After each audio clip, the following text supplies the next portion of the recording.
안녕하세요. 저는 얼마 전 금쪽 같은 외동딸을 시집 보낸 50대 중반의 여자입니다. 세상에 사연 없는 사람이 어디 있겠습니까?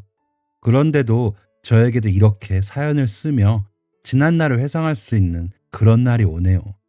이 기가 막힌 사연을 어디에 털어놓을 것도 없이 살아온 제가 마음이라도 가벼워 보려고 이렇게 인사드리게 되었습니다.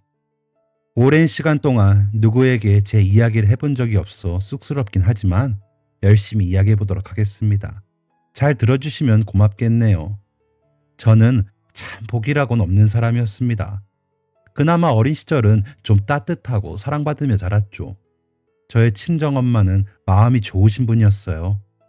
지나가는 사람이 배가 고파하면 뭐라도 꼭 먹여보내시고 재워주십사 하는 사람에게는 잠자리를 제공하기도 부지기수였죠. 하숙집을 운영하셨는데 항상 넉넉히 밥과 반찬을 해놓고 얻으러 오는 사람이 그 누가 됐건 마다하지 않으셨어요. 제 기억엔 저희 하숙집에 묵는 언니 오빠들이 나갈 때가 되어 나가면서 그렇게 울던 모습이 남아있습니다. 가끔 찾아와 함께 하숙집을 운영하시던 할머니와 저희 엄마께 큰 절을 올리던 사람들도 있었죠. 할아버지께서 돌아가시고 나서도 엄마께서는 하숙집을 굉장히 열심히 운영하셨습니다. 그렇다고 엄마께서 여유로우셨던 건 아니셨어요. 오래된 하숙집이다 보니 주변 시세보다 저렴하기도 했고 빨래며 청소며 할 일이 많아 고생이 많으셨습니다. 지금에 와서야 생각해보면 하숙비를 조금은 올려받아도 됐을 텐데 그걸 못하시고 그렇게 고생을 하신 거죠. 저는 태어날 때부터 그 집에서 태어나 자라길 그렇게 복잡거리고 자라 집에 사람이 없는 게 이상할 정도였습니다. 하숙하는 언니 오빠들에게 글을 배웠고 공부하다가 모르는 게 있으면 언제든지 물어보기도 했으니까요.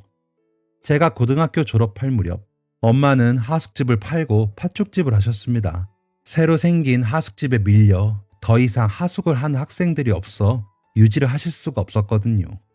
마지막까지 지내던 한 오빠는 몇 달을 하숙비를 못 내고 함께 지내다 군대에 가면서 나가게 됐고요.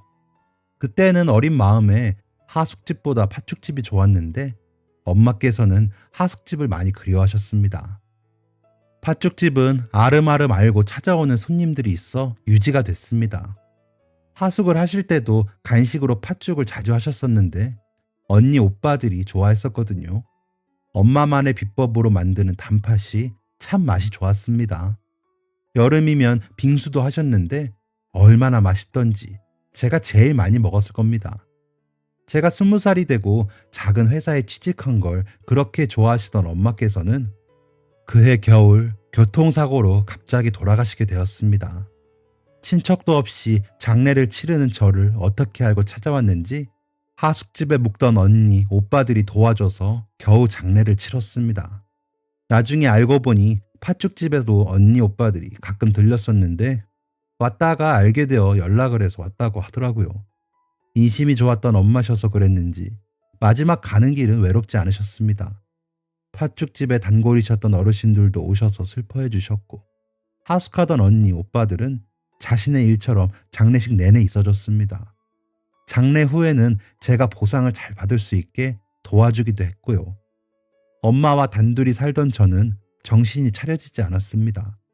엄마도 외동이셨고 저 역시 외동이었기에 의지할 사람은 없었습니다. 20살이었어도 세상 물정 하나 모르는 제가 뭘 어찌했겠습니까? 그때서부터였나 봅니다. 제 인생이 박복하기 시작한 게 말이죠. 일단 팥죽집을 팔고 엄마와 살던 집에서 회사를 다니며 지냈습니다. 당장 어디 다른 곳에 갈 수도 없었으니까요. 그렇게 지내길 2년 정도 되자 아무도 절 찾는 사람이 없더군요. 회사에서는 있었지만요. 이럴 줄 알았으면 지방에 있는 대학이라도 가는 건데 너무 쉽게 포기했나 싶기도 했습니다. 고등학교 때 친구들도 다 뿔뿔이 흩어져 친구마저도 없던 저는 너무 외로웠습니다. 너무 외로워서 누군가 건드리기만 해도 울 것 같았죠. 그런 저를 찾아온 사람이 있었습니다. 회사 앞에 있던 중고 서점에서 일하던 남자였는데 가끔 들러 책을 보다 퇴근하는 저를 눈여겨봤다고 했습니다. 그 남자는 책에 대해 많이 알고 있었습니다.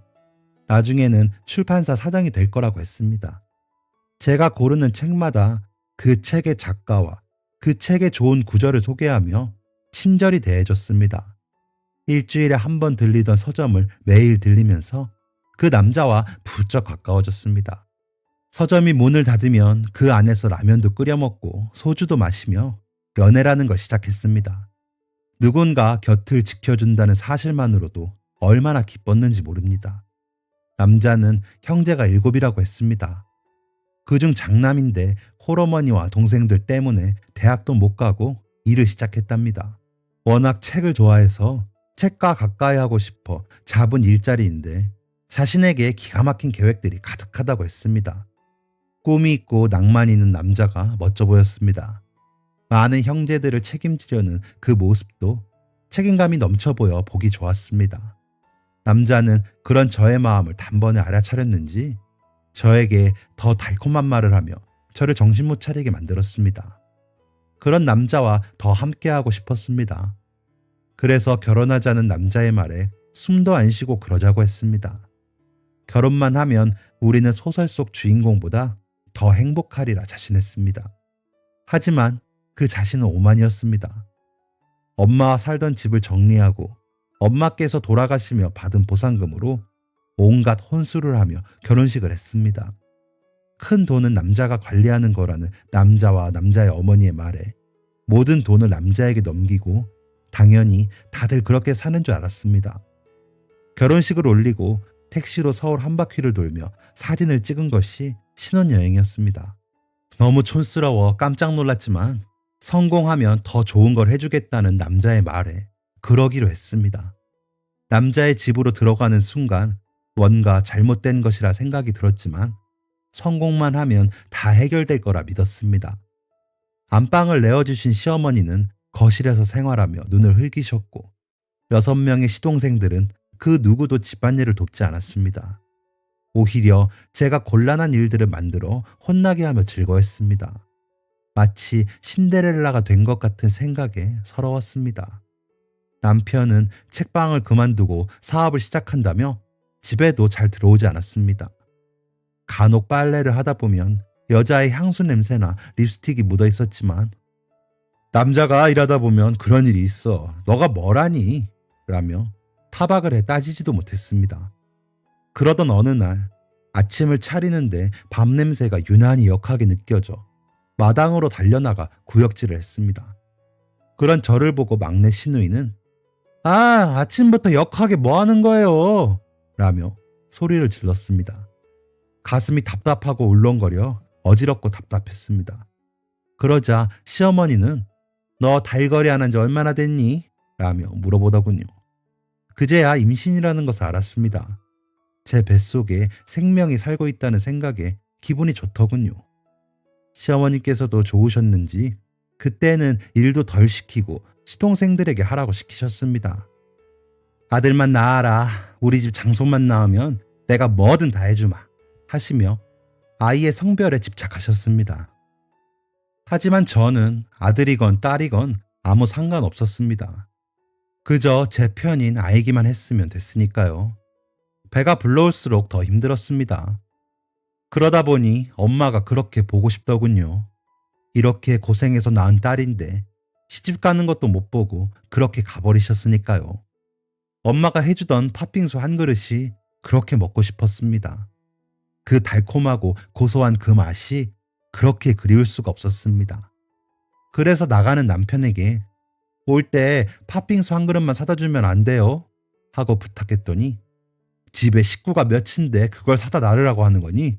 그리고 내가 오늘 언제 끝날 줄 알고 남자가 일하러 가는데 아침부터 재수없게 뭐 하는 짓이야? 하며 온갖 성질을 내고 나가버리더군요. 서운하고 서러웠지만 일하느라 예민해져서 그러려니 했습니다.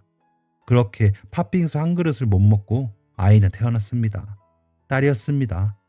너무 작고 예뻐서 하늘에 별이 내려온 줄 알았습니다. 시어머니는 첫 애를 계집애를 낳는 장남댁이 어디 있다니?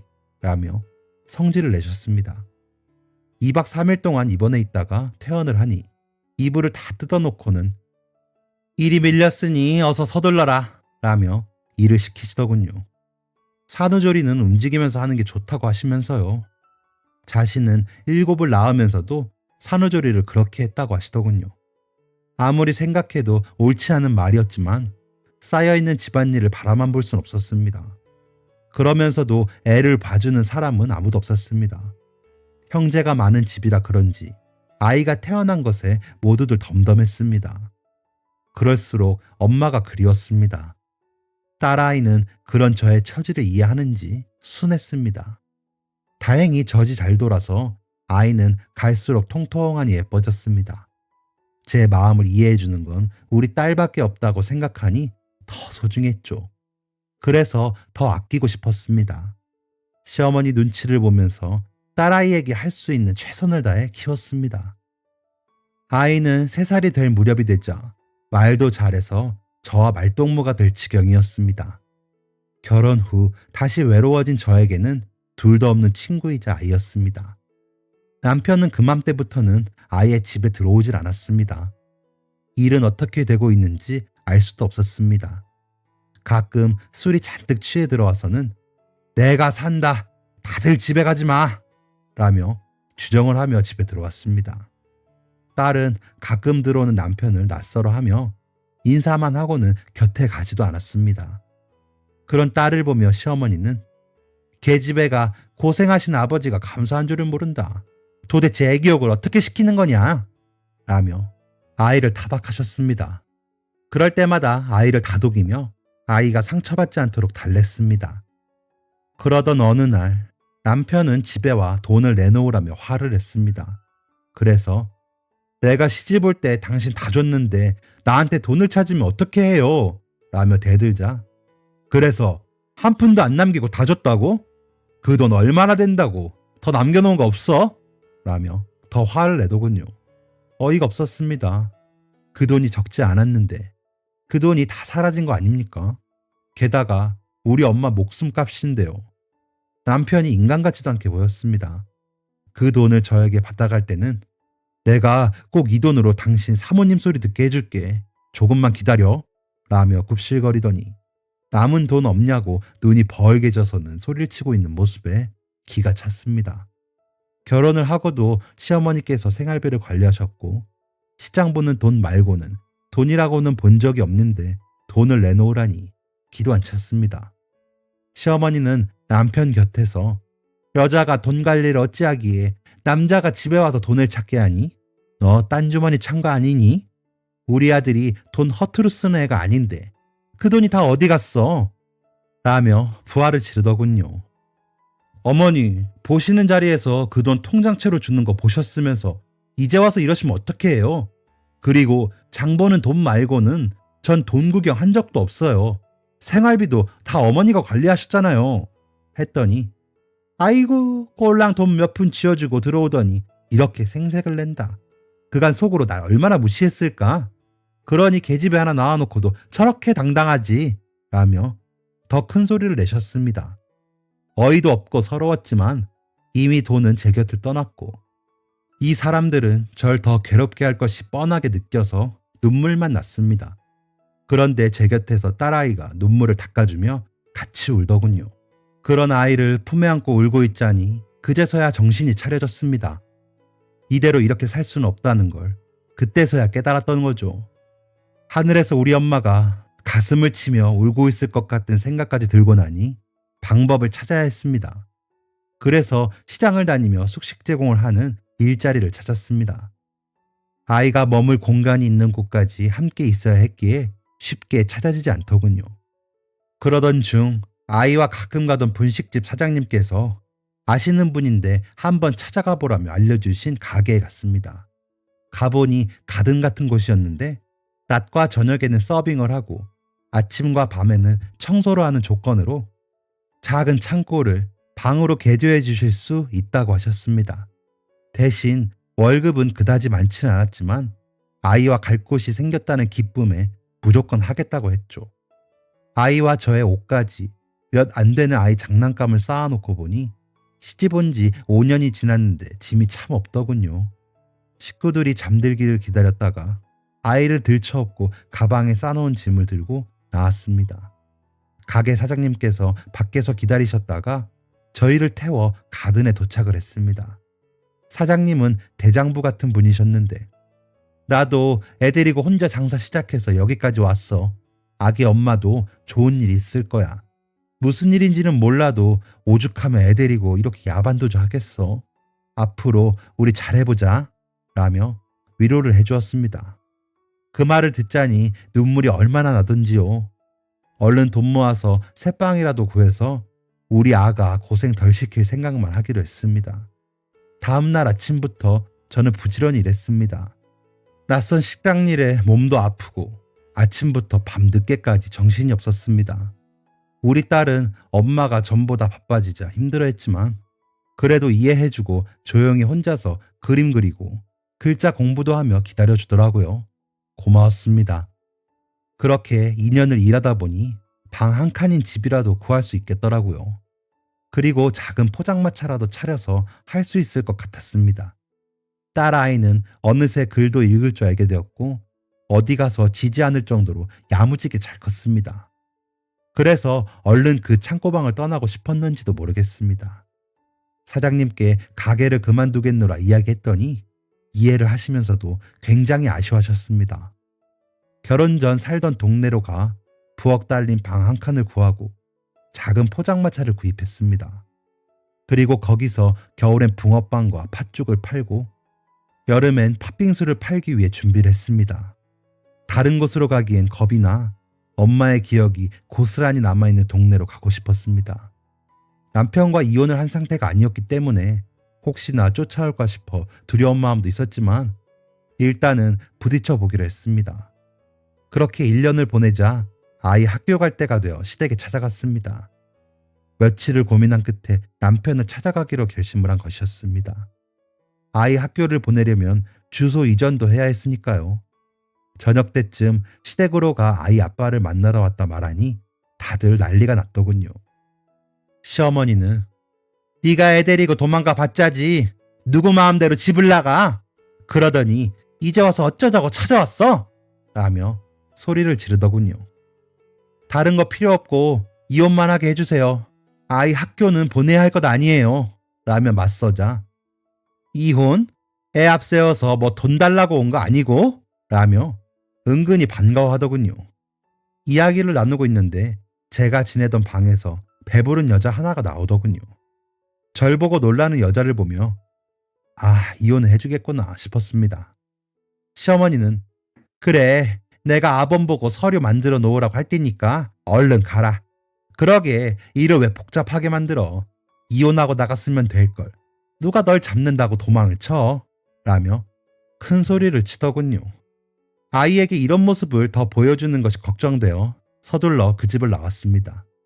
서둘러 골목을 빠져나가는데 저기요! 하며 절 부르는 소리가 들리더군요.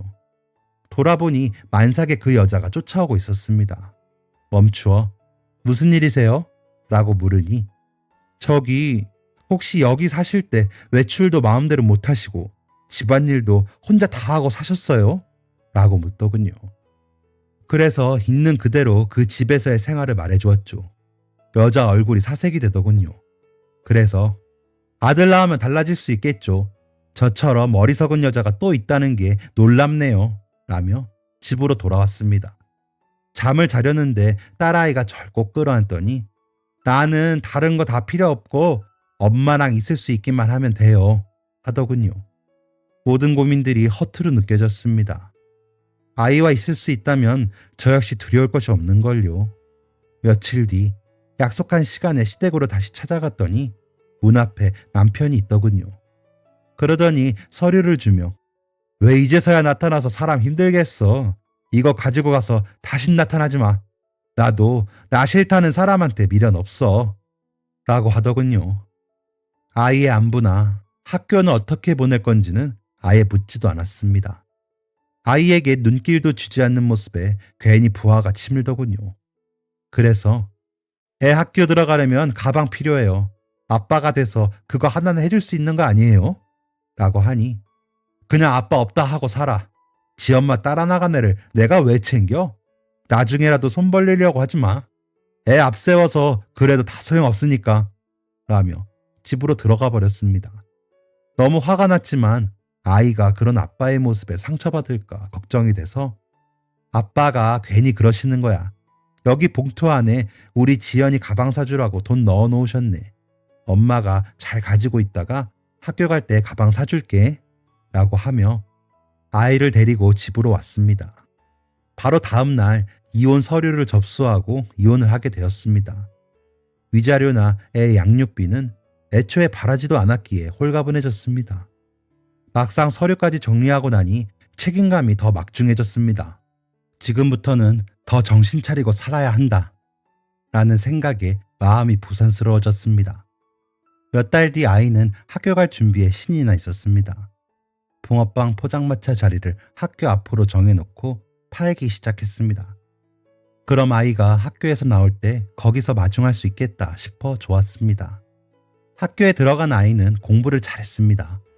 원체 야무진 아이여서 못하진 않겠다 싶었는데 시험만 봤다 하면 100점을 맞아오곤 했습니다. 밤새 불린 팥으로 만든 단팥으로 만든 붕어빵과 팥죽은 곧잘 팔렸습니다. 엄마께서 단팥죽을 하시던 방법 그대로 해보았는데 맛있더군요. 그렇게 모은 돈으로 아이 학용품과 옷, 먹을거리 사는 거 말고는 악착같이 모았습니다. 그래서 목돈을 만들고 그 돈으로 전세방을 구해 이사하고 포장마차도 좀 큰 것으로 바꿔 아이가 곁에서 넉넉히 앉아 공부도 할 수 있게 했습니다. 형편에 학원은 보내주지 못해도 그렇게라도 곁에 있으면 된다는 생각으로 그렇게 했습니다. 물론 아이가 고생스러웠지요. 모르진 않았지만 아이 혼자 집에 둘 수는 없는 노릇이었기에 어쩔 수 없는 선택이기도 했습니다. 몇 년 뒤 아이는 어느새 중학교에 들어갈 때가 되었습니다. 교복을 맞춰 입혀놓으니 그렇게 의젓해 보일 수가 없었습니다. 엄마, 내가 꼭 전교 1등 할 테니까 걱정하지 마세요. 라며 볼에 뽀뽀를 하는 모습에 마음이 놓이기도 했습니다. 어릴 때 겪지 않아도 되는 일들을 겪으며 상처받진 않았을까. 사춘기에 삐뚤어지면 어쩌지 하면서 걱정이 되곤 했거든요. 그런데 그런 기억에는 아랑곳도 하지 않으면서 씩씩하게 잘 자라주는 모습에 감사했습니다.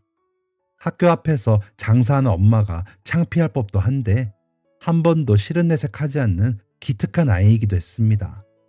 그런 아이에게 하나라도 더 해주려면 열심히 버는 수밖에 없었지만 장사는 되는 듯 싶다가도 잘 안 되는 날도 많아 힘들었습니다. 그 와중에 무슨 고집인지 꼭 만든 단팥만을 사용해 근처에서는 수제팥 붕어빵이라고 일부러 찾아오시는 손님께서도 계셨습니다. 팥죽은 꾸준히 잘 팔렸고요. 그저 묵묵히 그 자리를 지켰습니다. 겨울엔 붕어빵과 팥죽, 여름엔 팥빙수를 팔며 시간이 가는 줄도 몰랐습니다. 제가 그러는 사이 아이는 자랐습니다. 고등학생이 되더니 어느새 대학에 들어가더군요. 내심 좋으면서도 등록금 걱정에 고민이 많았었는데 장학금을 받아 제 걱정을 덜어주더군요.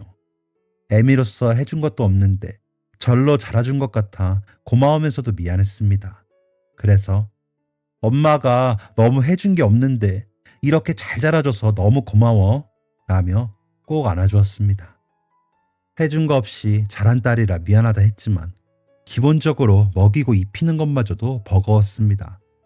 그래도 열심히 하다 보면 좋은 날 있겠지 싶어 그저 묵묵히 한 자리를 지키며 팥빙수와 붕어빵, 팥죽을 팔았습니다. 그 보답으로 딸이 장학금도 타고 하니 그래도 보람이 있어 기뻤습니다. 딸아이는 엄마, 내가 취직만 하면 엄마 고생 덜어줄게요. 조금만 기다려요. 알았지? 하며 제 마음을 헤아려 줬습니다. 교대에 들어갔기에 학교 선생님이 될 아이의 엄마니 더 열심히 살아야겠다고도 생각했습니다. 딸아이는 임용고시 준비하느라 졸업 후에도 2년을 더 공부했습니다. 남들처럼 고시원에 가지도 않고 학원을 가지도 못했죠. 거기까지는 제가 여력이 안 되더라고요. 그래서 인터넷으로 공부하고 집에서 밥 챙겨 놓으면 그거 먹으면서 공부했습니다. 학교 다니면서 학회장까지 하던 아이라 답답했을 텐데 숨 쉬는 시간도 아까워하며 공부하더니 임용고시에 합격을 했습니다. 너무 감사한 일이라 무릎을 꿇고 세상 모든 신들께 감사의 표시를 했습니다. 어디 절이나 교회라도 다녀놓을 걸 하는 생각이 들 만큼 신들에게 감사하더라고요. 성적이 좋은 편이었는지 임용은 빨리 됐습니다. 학교가 집에서 좀 멀어 방을 좀 얻어줄까 했더니 엄마랑 같이 사는 게 좋다며 웃고 말더라고요. 제 딴에는 엄마가 무리할 게 뻔하니 생각해서 한 말이었겠죠. 그 마음을 알면서도 선뜻 해주지 못하는 제 마음은 더 타들어갔습니다. 방을 얻어주려면 지금 사는 집을 빼서 딸도 원룸에 저도 원룸에 이렇게 가야 했기에 아이가 오갈 집이 없어지는 것 같아 마음이 쓰였거든요. 그래서 아이 시집 갈 때까지는 버텨보자 싶었습니다. 이제 아이에게 들어가는 돈 없으니 지금부터 버는 돈은 제 노후를 위해 모으면 되겠다 싶기도 했고요. 나이 들어서 아이에게 의지하고 싶은 마음은 정말 눈꽃만큼도 없었습니다. 그간 그렇게 고생시켰으면 됐지요. 보태주지는 못해도 짐이 되지 말자 싶었습니다. 딸아이가 좋은 사람 만나서 따뜻한 가정 꾸리기만 바라고 살기로 했습니다. 좋은 부모의 모습을 보여주진 못했지만 딸아이만큼은 저처럼 살지 않기를 바라고 바랬습니다. 우리 아이는 그럴 자격이 충분한 아이니까요. 아이는 그 먼 거리를 출퇴근하면서도 힘들다는 소리 한 번을 하지 않았습니다. 혹시나 고되면 방을 얻어줘야지 생각하고 있었는데 끝내 하지 않더군요. 몸이라도 축이 날까 걱정만 했습니다. 영양제도 몇 번을 망설이다 사주곤 했지요. 딸아이는 저축도 열심히 하고 있다며 통장을 보여주며 엄마, 우리 작은 아파트로 이사 갈까? 여기 전세금 빼면 저기 오래된 아파트 전세는 갈 것 같아 하더군요. 그래서 얘 그거 잘 모아놨다가 너 시집 갈 때 놨어. 엄마는 너 시집 갈 때 쓸 돈 많이 못 모았어 라고 말하자 나 시집 안 가고 엄마랑 살 건데 하며 어리광을 부리는 모습도 예뻤습니다. 말이라도 엄마 생각해 주니 얼마나 반갑습니까? 그렇게 마음을 주고받으며 딸아이에게 의지하며 지냈습니다. 언젠가는 떠날 아이지만 지금이라도 이렇게 지낼 수 있어 감사했습니다. 정말 우리 딸 안 낳았으면 어쩔 뻔했나 상상만으로도 코끝이 찡해졌죠. 지금도 마찬가지고요. 그렇게 3년 정도 지내고 이사할 때쯤이 되어서 혹시 너 만나는 사람 있으면 데려와. 너 보내려면 이번에 이사할 때 좀 줄여서 가게. 그리고 너 방 따로 얻었다가 시집 가면 되지 했더니 처음엔 없어 하면서 빼더니 사실 소개받은 사람 있는데 너무 부잣집 아들이라 힘들 것 같아. 연락은 하는데 이제 그만하려고 라고 하더군요. 왜? 우리 집이 너무 처져서 좀 그래 해? 엄마가 미안. 그래도 그런 거 신경 안 쓸 수도 있잖아 라며 물으니 엄마 이럴까 봐. 그래서 내가 그만하려고 그래. 그 사람은 그런 거 신경 쓸 사람 아닌데 엄마가 이렇게 미안해하고 이럴까 봐 그래. 엄마, 난 시집 안 가고 그냥 살래. 솔직히 할머니 봤던 거, 아빠 봤던 거 다 기억나. 아무리 어렸어도 그 사람들이 나랑 엄마한테 한 거 다 기억나. 그런 시부모 만날까 봐 결혼 싫어. 엄마 잘못 아니고 할머니랑 아빠 잘못이야. 라며 눈물이 그렁그렁해지더군요. 아이를 맡길 곳이 없어 데리고 갔던 게 아이에게 상처로 남았으니 제가 몸이 떨리고 어쩔 줄을 모르겠더라고요. 그런 저를 딸아이는 꼭 끌어안더니 이봐, 이럴까봐 내가 그동안 말 안 한 거야. 그러니까 앞으로 나 시집가라고 하지 마. 집도 우리 둘이 살 집 알아보자. 집 사서 이사하고 엄마 장사도 그만하고 그러면서 살면 되지. 이제 엄마 고생 안 하게 내가 다 할게. 라더군요. 머리가 아팠습니다. 누군가에게 쾅 하고 맞은 것 같더군요. 우리 딸처럼 똑똑하고 착한 아이가 저 같은 부모 만나 결혼도 안 하고 산다니 억장이 무너지는 것 같더군요. 그러면서도 딸아이의 속은 얼마나 더할까 싶어 더 이상 결혼 이야기는 안 꺼내기로 했습니다. 그렇다고 집을 사지도 않았고요. 비슷한 전세로 이사 가려고 알아보고 있었지요. 착잡한 마음으로 장사를 하고 있는데 말쑥하게 차려입은 손님께서 오시더군요. 어서 오세요. 어떻게 드릴까요? 하고 여쭈어 보니 안녕하세요. 저는 김지석이라고 합니다. 지연 씨 어머님 되시죠? 연락도 못 드리고 찾아와서 죄송합니다. 라며 이마가 땅에 닿을 정도로 꾸벅 인사를 하더군요. 놀라기도 하고 무슨 일인가 싶어 지켜보자니 딸아이와 결혼을 하고 싶다고 하더라고 이야기를 꺼내더라고요. 실은 만난 지 1년 정도 됐는데 결혼 이야기가 나오니 지연 씨가 결혼을 안 한다고 고집을 부리는데 저는 정말 지연 씨랑 결혼하고 싶거든요. 그래서 염치불구하고 이렇게 어머님께 부탁드리려고 찾아왔습니다. 바쁘신데 죄송합니다. 며 웃는데 선해 보이는 모습에 마음이 좋았습니다. 나도 우리 지연이가 좋은 짝이랑 좋은 가정 꾸리면서 사는 게 좋죠. 제가 사는 꼴이 이렇다 보니 아이가 지레 겁먹고 그러는 것 같은데 내가 자리하게 해볼게요. 일단 돌아가고 아이한테는 아는 척하지 말고요. 라며 붕어빵을 좀 챙겨 보냈습니다. 아이가 속으로 상처받았을 생각에 눈물이 쏟아져 멈추지가 않더군요. 당연히 누리고 살아야 할 것을 부족한 엄마 때문에 포기한다고 하니까요. 집에 들어가니 아이가 벌써 와 있더군요.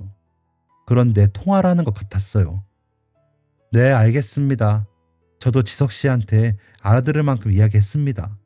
그리고 전에도 말씀드렸다시피 저는 결혼 생각이 없습니다. 그러니 다시는 저에게 이렇게 연락하지 말아주세요.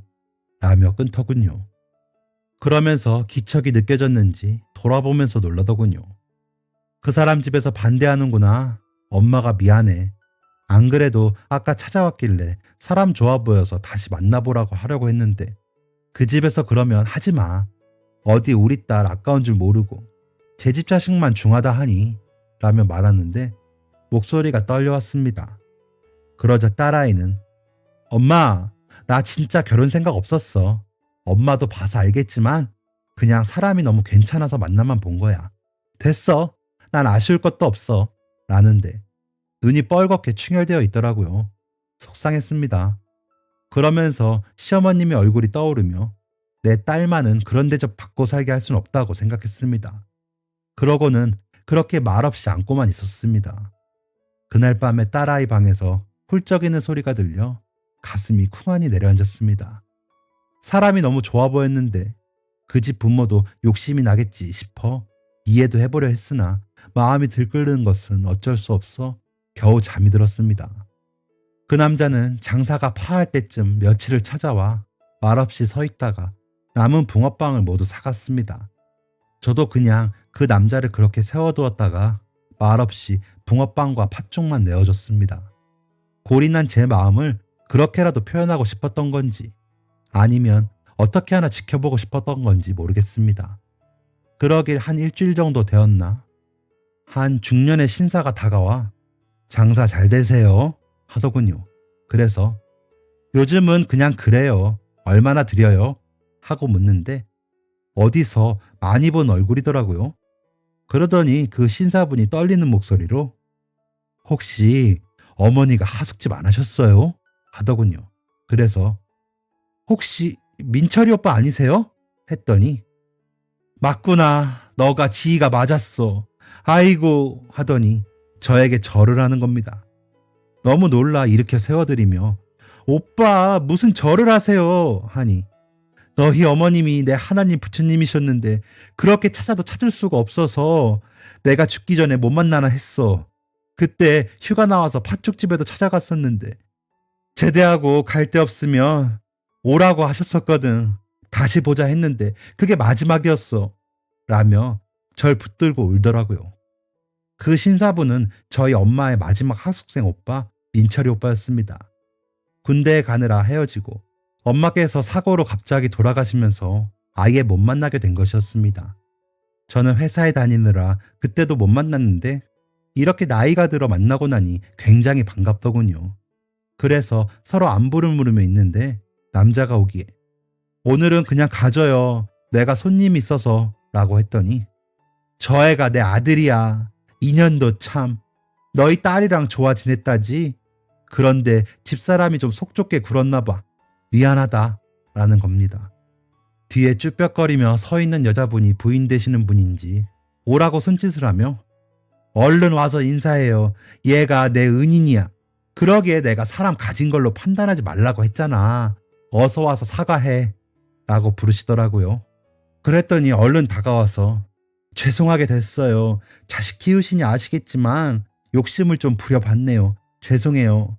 이해해 주셨으면 감사하겠어요. 하는 겁니다.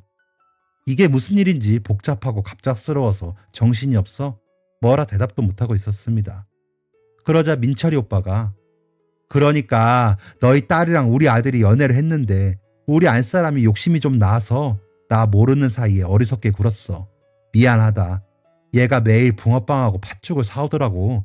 원래 내가 팥죽을 좋아하잖니? 그래서 먹었는데 단숨에 알았다. 아주머니 맛이랑 너무 같아서 그래서 어디서 샀냐 물어보니 여기서 샀다고 하기에 혹시나 싶어 알아보니 너더라. 그래서 내가 이렇게 왔어. 정말 미안하다. 너희 딸아이도 상처 많이 받았지? 내가 죄인이다. 애들 일은 애들이 알아서 하겠거니 하고 냅뒀더니 그런 일이 일어났어. 라며 정말 미안한 모습을 보이더라고요. 오빠, 그런 얘기는 나중에 하고 우리 그간에 못한 이야기나 해요. 엄마께서 계셨으면 얼마나 좋아하셨을까. 오빠도 잘 된 것 같아 좋으네. 라며 시작해 오빠와 쌓인 이야기를 근처 커피 전문점으로 자리를 옮겨 나눴습니다. 오빠는 제대 후 바로 복학을 못하고 아는 선배네 회사에서 먹고 자고 하면서 일을 배웠답니다.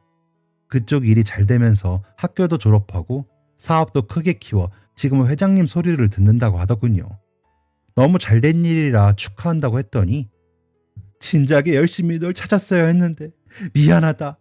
아주버니 볼 면목이 없어. 라며 울더군요. 그런 오빠를 보니 다시 마음이 무너지며 눈물이 났습니다. 엄마도 보고 싶고 제 처지도 부끄럽더라고요. 며칠 뒤 딸아이는 남자의 부모를 만나고 왔다며 엄마 나 어떻게 해? 그 집 부모님이 잘못했다고 내 손을 꼭 잡고 우시는데 거절을 못했어. 사실 나 그 사람이 너무 좋아 하며 우는 겁니다. 그간 마음을 졸이며 아파했을 제 딸아이에게 전과 달라진 건 없지만 돌아가신 외할머니 덕 좀 본다 생각하고 너 하고 싶은 대로 해. 그래도 돼. 우리 딸이 좋으면 엄마는 다 좋아. 라며 결혼을 허락해 줬습니다. 그러고는 오빠, 아니 이제 사돈네가 혼수고 뭐고 다 필요 없다며 결혼을 준비해 주셨고 결혼은 성대하게 열렸습니다. 그것만으로도 감사한데 딸아이 집 곁에 제가 지낼 수 있는 집도 해주시며 내가 그동안 못 갚은 거 다 갚을게요. 사부인이라고 하시더군요. 그래서 다 받을 수 없어요. 제가 너무 창피해요. 라고 말씀드렸더니 사실 내가 투자하는 중이에요. 그 단팥죽. 우리 회사랑 합작해서 카페 프랜차이즈 어때? 그게 어디 가서 쉽게 먹을 수 있는 맛이 아니거든. 이라고 하십니다. 돌아가신 엄마 덕에 딸아이도 수월하게 결혼했는데 저도 그 덕을 좀 보려나 봅니다.